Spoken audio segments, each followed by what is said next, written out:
Magandang araw mga kaibigan. Bigyan natin ng reaction, opinion itong post ng Masang Pilipino. Pahayag ito ni dating Speaker Martin Romualdez tungkol sa mga aligasyon laban sa kanya itong flood control scam. Title, iginiit ni dating House Speaker at later Representative Martin Romualdez na wala umano siyang kinalaman sa mga irregularidad na lumabas sa fact-finding investigation ng Independent Commission for Infrastructure at nananatiling malinis ang kanyang konsensya. Ayon sa kanyang abogado na si Attorney Adi Fajardo, kusang loob umanong humarap si Romualdez sa investigasyon at hindi umiwas sa proseso. Payag ni Romualdez, I willingly submitted myself to the ICI fact-finding process, appeared voluntarily, and remained in the country. Throughout all these proceedings, no sworn or credible evidence has ever linked me to any irregularity, and again, my conscience remains clear. Yan po ang kanyang pahayag, ano? So, para bang Semana Santa ngayon, di ba? Malala nyo si Poncio Pilato, yung governor ba yun o hari? Nung isinisigaw ng mga Hudyo, ipako sa krus, crucify him. Sabi ni Poncio Pilato, wala akong nakikitang kasalanan ng taong ito. Sigaw pa rin, crucify him. So, dahil sa public clamor, sabi ni Poncio Pilato, wala akong kasalanan sa mangyari sa taong ito, kaya pakuha siya ata ng tubig planggana, hugas kamay. Yes, walang kasalanan ng taong ito, but kung gusto nyo, sige, ipako sa krus, but maghugas kamay muna ako. Kaya pag sinabing naghugas kamay, yan, Poncio Pilato. So itong pahayag na ito ni Speaker Martin Romualdez, na sabi niya is malinis ang konsensya niya, sinasabi niya na naghugas kamay siya, wala. In fairness naman sa kanya is wala talaga malakas. Maliban lang, yung kay Orly Gutesa, at itong testimony ng mga Brave 18 Marines. Yan ang malakas na ebidensya. Kaya lang, hindi naman tanggapin yung Brave 18 Marines. Yung kay Orly Gutesa, kung tama yung sinabi ni Atty. Baligod na parang napaperma daw siya ng affidavit na binabawi niya yung kanyang unang sinabi kasi natatakot siya sa kanyang pamilya. Kaya si Orly Gutesa hindi na natin marinig ngayon. Kung nasaan siya, parang nasabi ni Atty. Baligod, haka-haka lang niya, baka nasa ibang bansa na. So, ligtas na siya kay Orly Gutesa. Dito sa Brave 18 Marines, ligtas din siya kay ayaw man patulan ng Blue Ribbon Committee. Mathematically impossible daw. Kaya talagang ligtas siya. Pagdating sa mga direct evidence na magpo-point sa kanya, ligtas na ligtas si Martin Romualdez.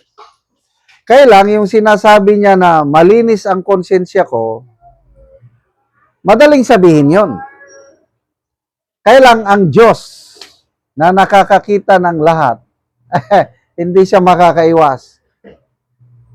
Ako, naranasan ko yan. Mayroon akong kasalanan, hindi ko aminin. Sinasabi ko rin yan. Malinis ang konsensya ko, hindi ko ginawa yan. Madaling sabihin.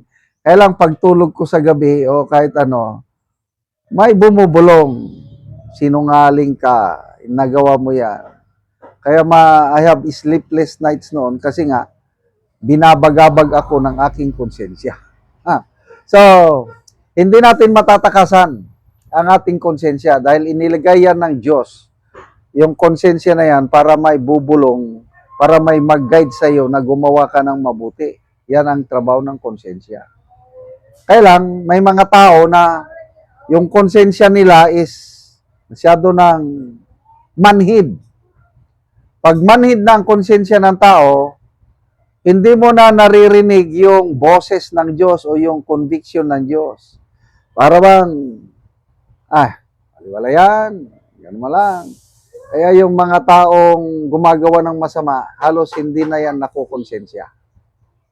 Kaya lang, pagdating ng panahon, sa judgment seat of God, kasi lahat tayo haharap sa hukuman ng Panginoon. Di tayo makakaligtas.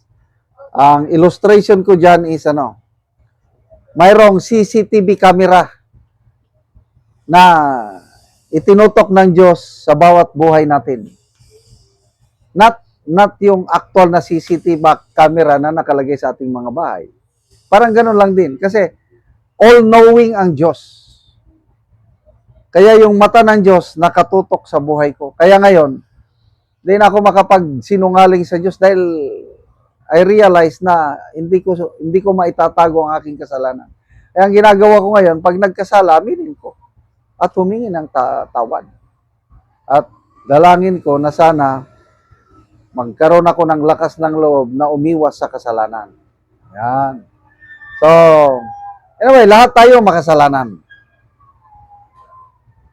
Kasi sa mata ng Diyos, walang malaki at maliit na kasalanan. Kaya nga, merong Semana Santa ngayon, ang purpose ng Diyos is para patawarin ang ating kasalanan. For God so loved the world that He gave His only begotten Son, that whosoever believes in Him shall not perish, but have everlasting life. Ang mensahe po ng Semana Santa, kapatawaran po sa ating kasalanan. Ang gawin lang natin, ABC. Ano yung ABC? Ito yung magandang balita ng Panginoong Hesus. A, accept that you are a sinner. Inamin ko, makasalanan ako. B, believe. Paniwalaan na namatay at nabuhay muli ang Panginoong Hesus para patawarin lahat ng kasalanan mo at lahat ng kasalanan ko. Then C, commit. Surrender our lives to the Lordship of Jesus Christ. Ako, ginawa ko na yan. I have surrendered everything to God. Yan po ang mensahe ng Semana Santa. Salamat mga kaibigan sa inyong pagsubaybay sa ating channel. Nakakatulong kayo ng malaki sa tribong Talandig ng Bukidnon dahil ang sweldo natin sa channel na ito ay pantulong po sa tribo. Namimigay tayo ng libreng yero at pako para makapagpatayo sila ng mas maayos na tirahan. Panoorin nyo ang video na ito. Mao ni si kuya nga mag-atop sa iyang balay mataga og yero.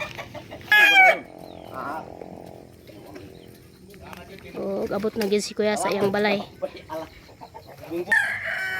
So mo ni ang balay ni kuya nga iyang lisdan og yero. O mo ni ang nadaot na nga mga yero ni kuya. So ilisana na gyud.